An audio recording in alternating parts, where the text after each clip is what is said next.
Welcome back to The Living Network from the Smart Internet Lab at the University of Bristol. In this final episode of the series, I'm going to hand over to the experts. So relax, sit back, and join Dimitra Simeonidou, Director of the Smart Internet Lab, Simon Saunders, Honorary Professor at the Smart Internet Lab, and Paul Wilson, Chair of the Smart Cities World Advisory Board, as they come together in conversation.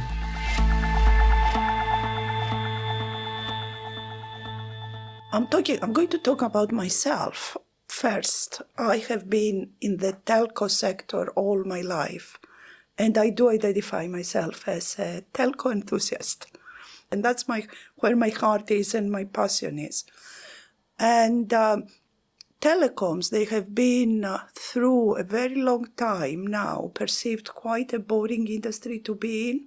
Yes, really a utility that provides things that nobody cares about, and everybody is building capabilities on top of what telecom infrastructure is. But at the moment, there are a couple of things that they are happening that make me extremely excited of what the future is going to look like. And these two things, they're associated with what we call the next generation of mobile networks, or 6G, which not many people want to talk about. No, we got a bit bored with 5G. Yeah, so we're 6Ging and satellites. Yes. So the thing is that let's take those as a general trends of networks going forward. Can't we just talk about networks of the future? Because there's going to be a whole mix of 6Gs and 5Gs and Wi-Fis and satellites. Let's talk about future networks.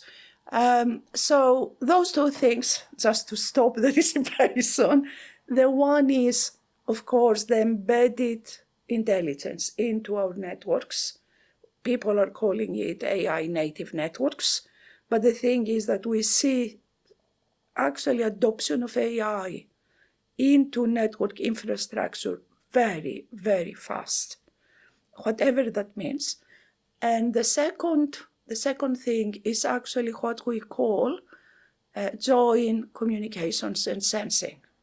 That means that our networks do not only communicate, providing these services for people and things to talk to each other, but the networks actually feel the environment, feel like themselves. A sensing environment. Yes, so they are providing a sensing service. So it's like the very opposite of a dumb pipe. Yes, it's exactly the opposite of a dumb. And you know, for somebody that has been working on fiber networks for a very long time, we knew that opportunity for a very long time, because you take this fiber, it's a very long sensor, and you lay this fiber in the ground and can detect, for instance, any kind of movements, vehicles running in the city. And you put this fiber into the ocean floor, and actually you can detect things like, for instance, and predict earthquakes.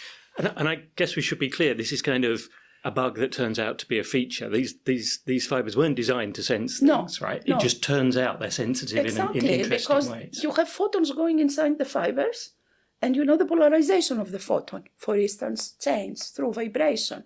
So if you are able to measure that change in polarization, you can do, how's that accuracy? Very good accuracy, because now they're developing special systems that they are actually detecting these changes, in a meter accuracy. So within a meter of fiber, which if you think that you may have 6,000 kilometers, for instance, of a system, a meter is quite good. So under the sea, I can actually know if a boat is going by. You do know. A large whale. Yes. Or a submarine or an octopus. Or a submarine. Even down to an octopus? Even down to an octopus. Really? Yes. But it's not only so. With fibers, we knew that this is happening, that this can happen. What is happening now is people start looking at the wireless side. For instance, your Wi-Fi already can detect movements, around an indoors environment like this. But furthermore, 5G systems, 5G advanced systems, as we go forward, 6G systems, I said it again. But the thing is that there is now going through vendors and standards how we can actually use these RF signals that we use already for communications to provide us sensing information. Arguably, this is an update of actually a very old story. So radar was invented here in the UK based on an observation that radio communication signals bounce back off aircraft.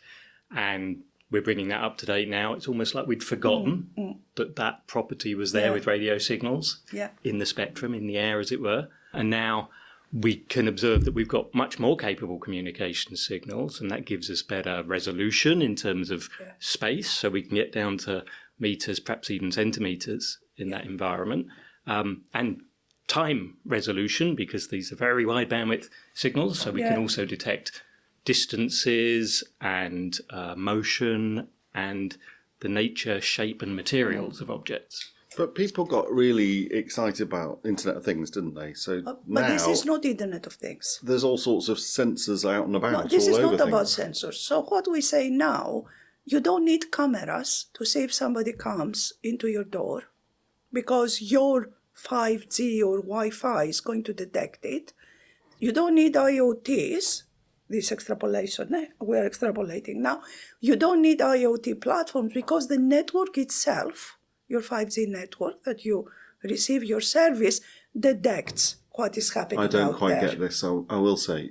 Like you've said the door can open. I don't need a camera to know the door's opened because I can tell it on my network. But the network doesn't know, the network might know the door opened, but it can't see me, can it? But it could construct. You can construct imaging out of, detection signaling. But the thing is that you can get the same alert in your phone that somebody actually is on your door. Might sound slightly abstract, but some of this is we're moving from electronics back to photons and photonics, by which I mean there's both what Dimitra is describing about the sensitivity of fibres which are carrying photons to vibration and movement and so on, but also radio waves, we often forget as radio engineers, are also composed of photons. They're just photons that are in free space. Actually, when you think about it, a camera is just a radio receiver. So we have actually built cameras every time we've built a Wi-Fi access point or a But it's cellular base another station. add-on. It's a device that you add into your network. Here, your network itself is detecting. Yeah, no, that's what I'm saying. It feels. The camera I'm talking about was already the access point that was doing the communication. So what is happening, quite a lot of the conversation that is happening up to now, people are looking at special technologies to enable that sensing, with metasurfaces and reconfigurable sensors and devices and all these things that are coming out of the labs. And actually, vendors start also working out solutions. But the technology is not that important for me. What is important is if you start stitching this environment, so you have your Wi-Fi's, you have your 5Gs, you have your fiber, you can see that you scale this sensing to any kind of scales, potentially to a global scale, because you have all your edges where people interact and receive services. You have your smart city, your smart home, and then everything is pipelined down into a fiber, and then that fiber goes from regional to national to international.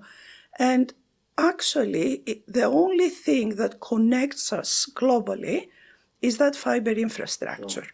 So we can have the data out of sensing all the time, always on, and Simon knows about always on environments, which we can leverage, and with the AI on top, we can start actually developing very exciting solutions on the positive side, or very worrying scenarios on the negative side.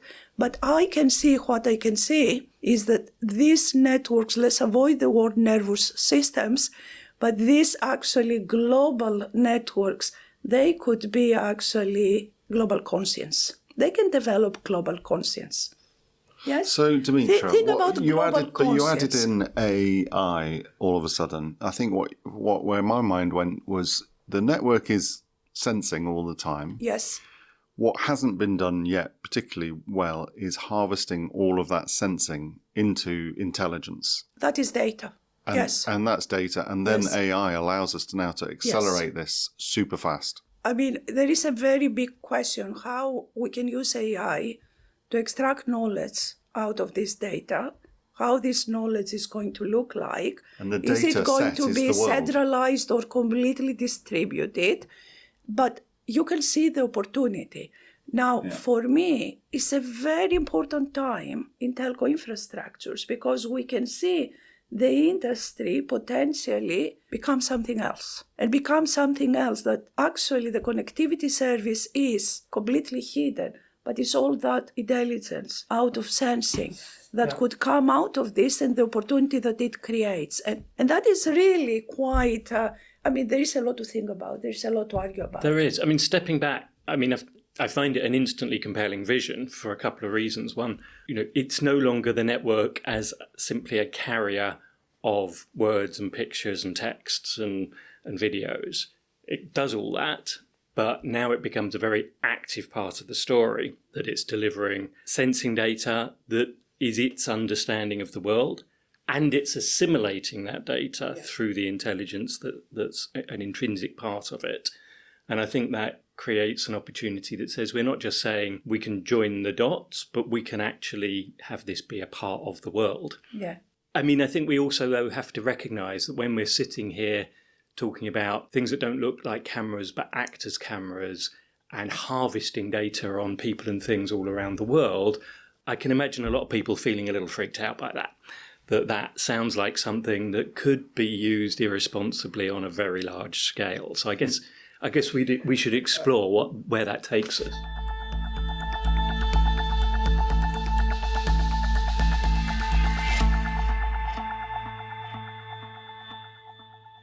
My mind has gone to the fact that you've got, say you did this, which is coming, you need to do something next, don't you, with this information, and your autonomous systems are the perfect thing to do something because they are responding to the data in, let's call autonomous systems, robots, drones, or various things in the real world, actuators that make things happen in the real world.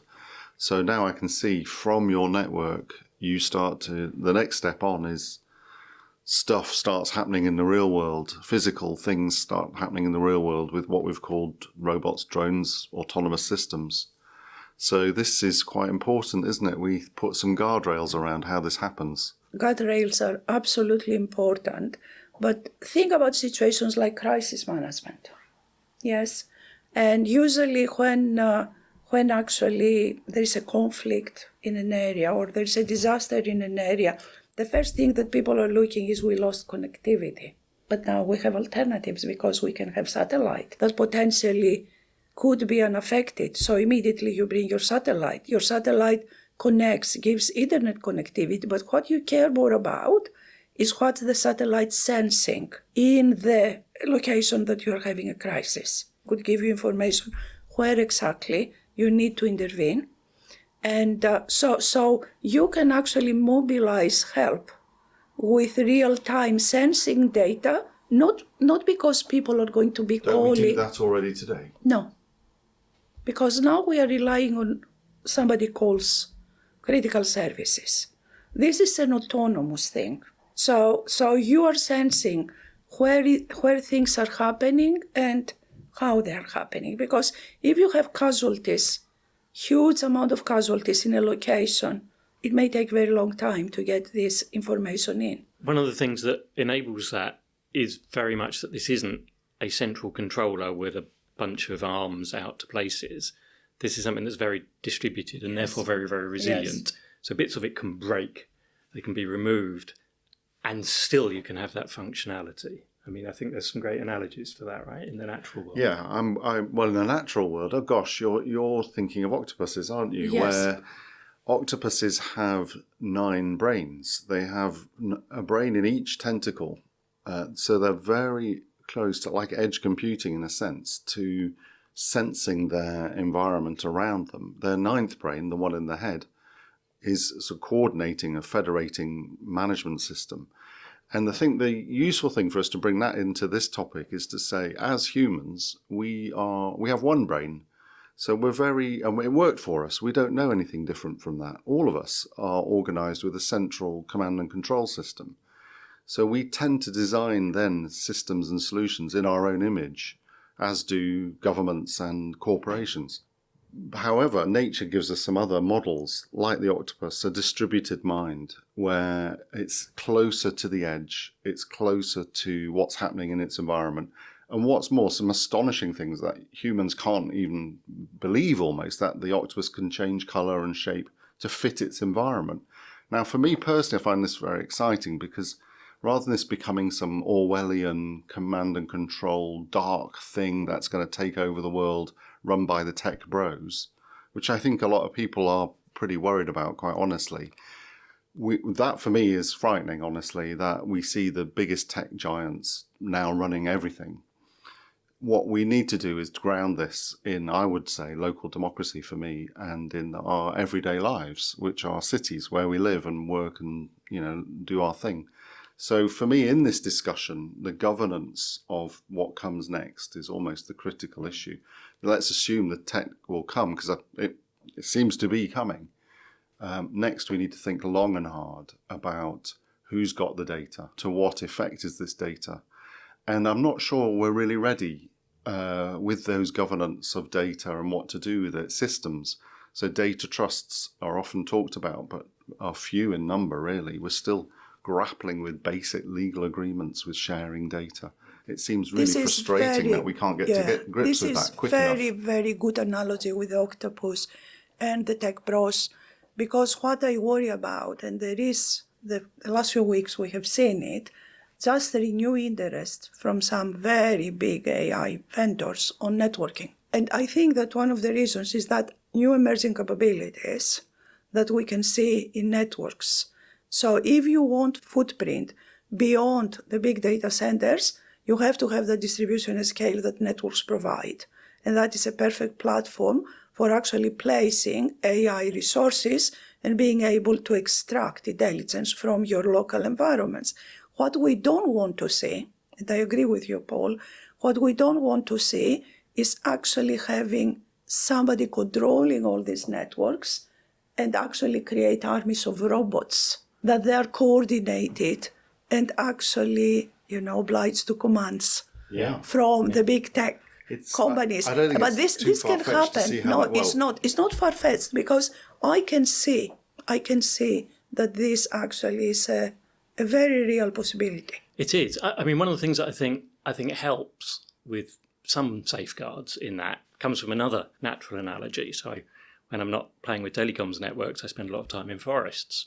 And, we used to think that individual trees just suck in nutrients and water and grow as best they can, fighting for space and light, and aren't too interested in what's happening to the other trees around them. But in fact, in recent years, we've realised that they often depend in a very kind of tight symbiosis on fungi that are growing right intimately around their roots and up their trunks, and are interconnected as mycorrhizal fungi with the networks of other trees.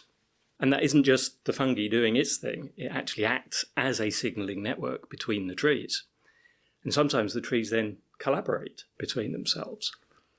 Other times they actually compete. So each tree, if you like, has a part of the puzzle, just like a network would have the ability to sense certain parts of the environment. And they're sort of locked in this interesting dance where they're each choosing whether to share or to hoard. And that sort of builds in a weird kind of co-opetition, to use a lousy word, which in some ways, I don't want to claim this is everything, but in some ways I think that creates some kind of intrinsic checks and balances on the data, that there isn't a single controlling mind that has access to everything.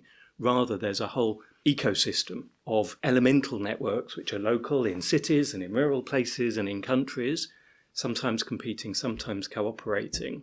And that becomes a good, that you have the opportunity to trade in the useful data and, to all wake up when there's a disaster and deal with that in a very efficient fashion. Simon, I'm fascinated by, you call it the wood wide web, I think, don't you? Is it the mycelium? Is that what they call it? The mycelium, the fungus. I read some of these can go for hundreds of miles. The single living organism of mycelium under the soil.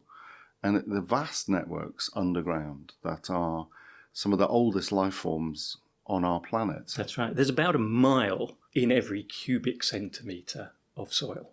That's astonishing. It is astonishing, isn't it? Yeah. I don't even know if I even can comprehend what that means, actually. It's incredibly coiled and compact. It gives you a sense of the vast scale. And I mean, obviously, that's the fungi just doing its own thing because it needs to get to those nutrients. It's often interacting with the tree in, as I say, a very symbiotic fashion.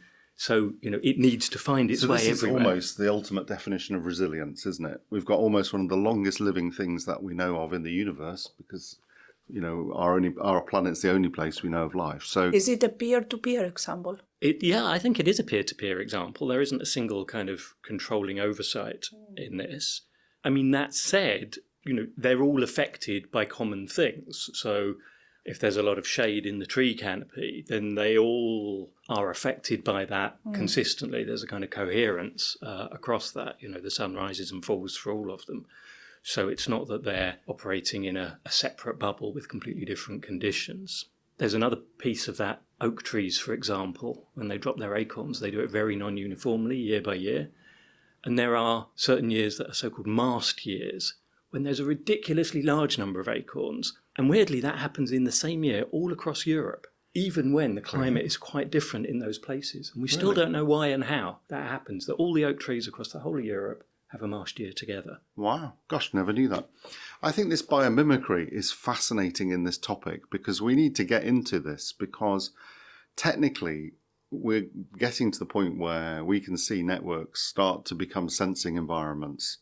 This is so important for many things, right? It's a revolution. Biological living things. Yes. We need to next think about life itself and biomimicry and how these things work in tandem and rather than before one starts destroying the other. Our modern technical environment starts further destroying our natural environment. That's right. I think there's a lot for us to learn from the natural environment and to help the natural environment. And I think we should bring to the table that we're not just talking about this theoretically, we're actually putting it into practice. Correct. Right. So, for example, at the Smart Internet Lab, we're the centre of a UK-wide initiative called the Joiner Network, where we've realised as researchers we've spent a lot of time playing with little bits of networks, building little toy simulations and claiming great things for it. And it doesn't have a lot of credibility to it because networks are big things. They're very multidimensional. They have scale in space across countries and continents. They have scale in terms of the number of nodes and components that they have. And they have scale in terms of the compute resources. They have scale in terms of the numbers of calls and texts and all the rest of it that they handle. So for us as researchers and as technologists to be credible in anything we do with this, we have to work at that scale. That's kind of expensive from most research grants. So what we decided to do, and we're in the process of building, is build a network that's at commercial scale, has an intensity of compute and storage resources that is actually beyond today's networks, is physically distributed all across the country and potentially into other countries. We've got it all across the nations of the UK, but also now into Ireland.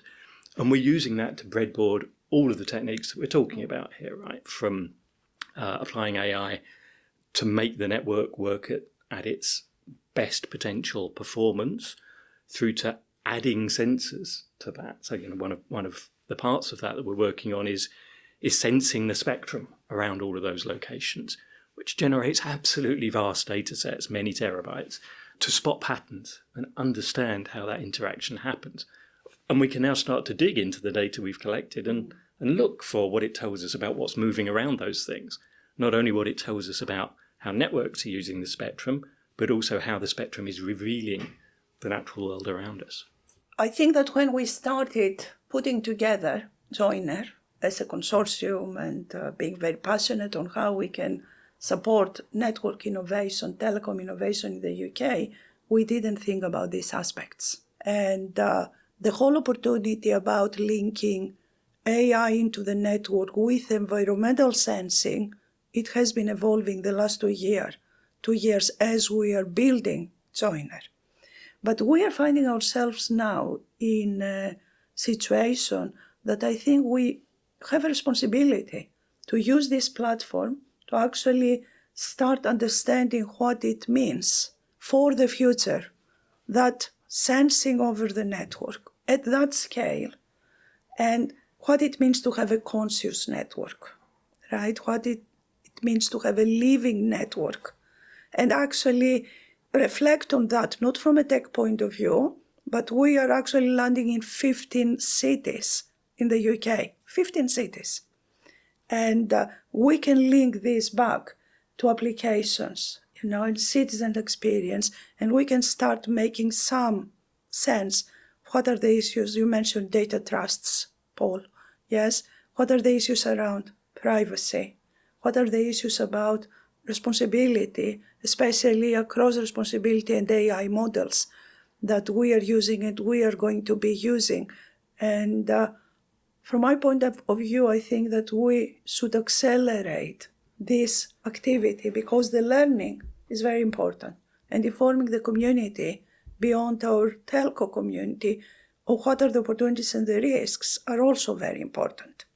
So I would very much like to work with your cities, colleagues, and get, just reflect some of these opportunities. It seems very important to be doing that right now because the technical leap is coming super fast. And also the multiple crises facing humanity are coming super fast, and with climate coming super fast.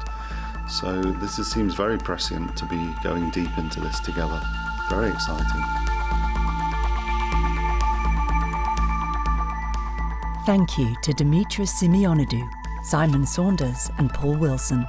If you would like to find out more about the research happening at the Smart Internet Lab, then head to bristol.ac.uk/research/groups/smart. You've been listening to The Living Network from the University of Bristol's Smart Internet Lab. This was an 1860 production. The producer was Kate White.